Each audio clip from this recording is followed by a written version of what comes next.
हर हर महादेव श्रोताओं, आप सभी पर सावन के माह में भोलेनाथ की कृपा बनी रहे। आप सभी स्वस्थ रहें, खुश रहें। आइए सुनते हैं एक बहुत ही सुंदर शिव कथा। शिव का सहारा। हिमालय की तराई में बसा एक छोटा सा गांव था, जहां प्रकृति की गोद में जीवन सादगी से चलता था। उसी गांव में रामू नाम का एक गरीब लकड़हारा अपने बूढ़े माता पिता और 2 छोटे भाई बहनों के साथ रहता था। उसका जीवन कठिनाइयों से भरा था। रोज सुबह जंगल जाना, लकड़ी काटना और शाम को बेचकर घर का गुजारा करना। उसके पास ना अच्छे कपड़े थे, ना पक्की छत, लेकिन उसका मन बहुत शांत और श्रद्धा से भरा था। उसका एकमात्र सहारा था भोलेनाथ की भक्ति। हर सुबह वह उठकर सबसे पहले अपने आंगन में बने मिट्टी के शिवलिंग पर गंगा जल चढ़ाता, दीप जलाता और कहता, हे भोले, हिम्मत मत छीनना, बाकी जो दोगे वो स्वीकार है। गांव के लोग उसका मजाक उड़ाते थे, कहते, भोले बाबा ने तुझे क्या दिया, तू तो वही गरीब का गरीब है। लेकिन रामू बस मुस्कुराता और कहता, मुझे जो दिया है वो तुम समझ नहीं सकते। एक दिन की बात है, आकाश अचानक काले बादलों से घिर गया। रामू जंगल में लकड़ी काट ही रहा था कि बिजली कड़कने लगी और तेज बारिश शुरू हो गई। वह जल्दी जल्दी लकड़ियां समेट ही रहा था कि अचानक पहाड़ की चोटी से भूस्खलन शुरू हो गया।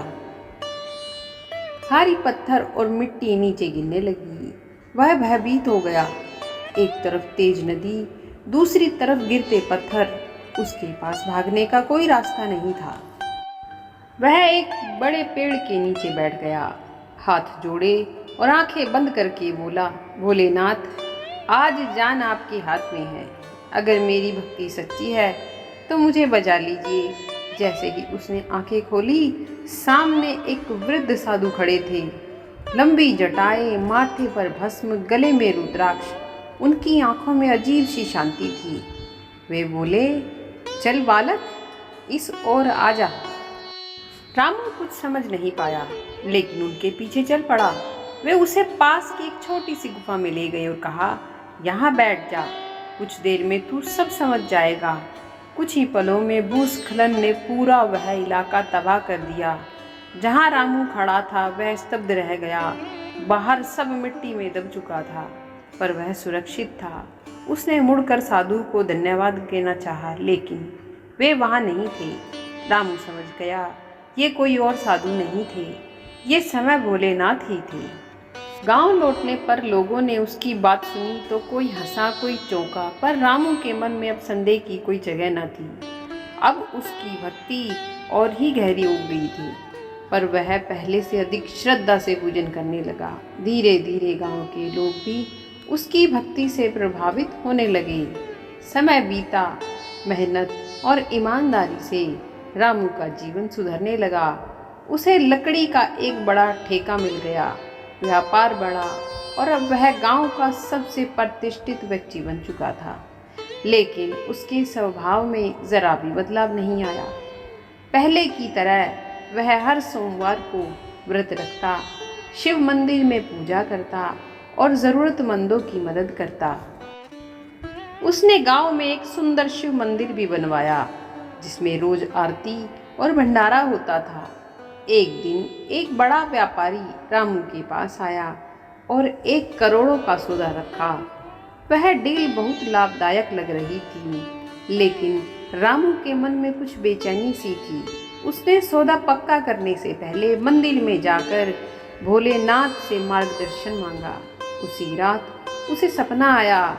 उसी साधु रूप में भोलेनाथ प्रकट हुए और बोले, जिसने तुझे बचाया वो आज भी तेरे साथ है। इस सौदे में कुछ अधर्म है, सोच समझ कर निर्णय लेना। अगली सुबह रामू ने साफ मना कर दिया।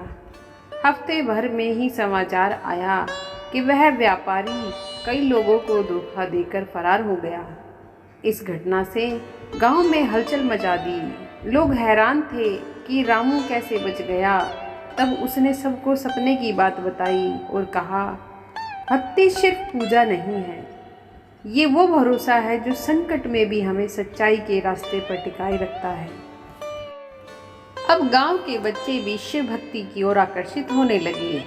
रामू ने भजन संध्याएं शुरू की, गरीबों के लिए अन्न क्षेत्र खोला और मंदिर को ज्ञान केंद्र बना दिया। वह हर किसी से बस यही कहता, जब सब रास्ते बंद होने लगे तब शिव का नाम लो, वे रास्ता नहीं खोलेंगे तो गोद में उठा लेंगे। रामू की कहानी अब सिर्फ गांव की नहीं रही, आसपास के गांवों में भी उसकी भक्ति की मिसाल दी जाने लगी। कई लोग जो पहले भगवान को काल्पनिक मानते थे, अब कहने लगे अगर भगवान होते हैं तो वे रामू जैसे लोगों के साथ जरूर होते हैं। इस कहानी का निष्कर्ष यही है, शिव भक्ति क्यों जरूरी है?